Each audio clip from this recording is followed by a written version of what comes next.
right. Well, after a hot start to the month, temperatures have come back down to reality over the last couple of days, settling back into the 70s. And that's where we find ourselves here on this Wednesday afternoon, anywhere from 75 to 79 degrees for many hometowns throughout the south side and the Roanoke Valley. New River Valley, Allegheny Highlands, just a few cooler than that. 66 right now in Bluefield and 63 in Hot Springs. We do have one thing in common here, cloud coverage, and that has definitely been on the increase over the last couple of hours, especially south of Interstate 64. Most of the showers staying well to the south, and as I mentioned earlier, on this band of wet weather sliding its way into southeastern Kentucky and far southwestern Virginia, encountering some drier air, much of that not reaching the ground, which is great news. If you're venturing out this evening, it stays dry and comfortable. And if you're headed out there to Lane Stadium, hopefully you're already there. But here's what we're looking at the next couple of hours. Temperatures slowly dropping through the 70s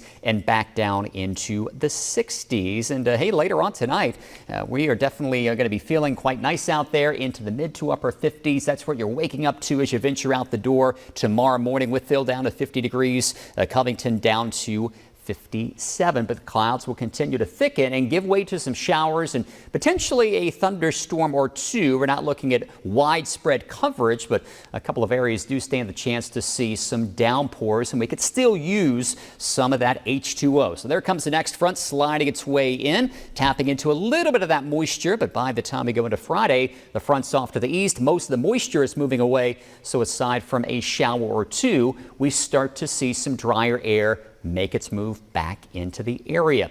Do want to give you the first alert on thunderstorm chances tomorrow. Greatest potential for any severe thunderstorm, and that will be very isolated, would be again from Floyd County points south and west. We're talking about Galax, Marion, I-77, I-81, and then down into the Tennessee Valley.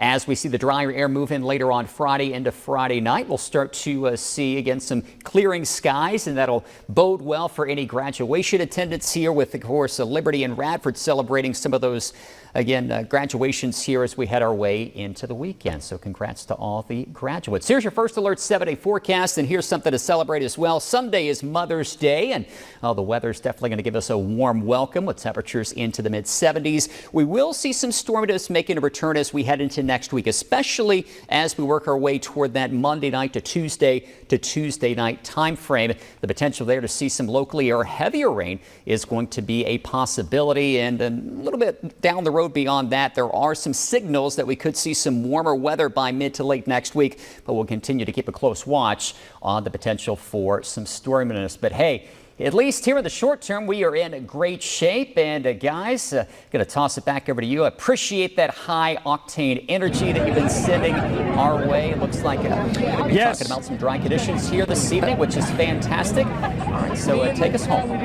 It's wonderful news. Yeah, wonderful news there, Mr. Justin Povick. We thank you for giving us the first alert and the 7-day forecast. And man, it's turning out to be a nice night. The breeze is starting to kind of pick up just a pinch. Fans will appreciate that. Fans are pouring into this place. I guess the gate's now been open right at close to an hour. It's thinning out outside at the moment. Still a lot of folks, but man, I'm sure there's already 20, 30, 40,000 that are in the stadium here tonight right now. I'm sure. We have seen so many fans here as well. Everybody's really excited to get in. I think some folks were a little worried about the parking situation, how they were going to get inside, but either way, they said they're going to make a way to get inside those doors. To see Metallica tonight. Yes. You said you saw them in 08 on your birthday, right? 08, Ozfest. It was, Yeah, another life. Yes, it was another life. And I saw them the next year. I turned 21, and they were playing in Charlotte. It was the Time Warner Spectrum Center now. But birthday. Last time I saw him, got a chance to get a ticket. So 15 years later, see him again tonight. It's 2.5 hours of all gas, no brakes, straight adrenaline. Yeah, I mean, and listen, a lot of people to pack into one venue. You can see the EMS and ambulance standing by. Yes. All I can say is I'm hearing, as we heard in some of the interviews, that the stands will break tonight.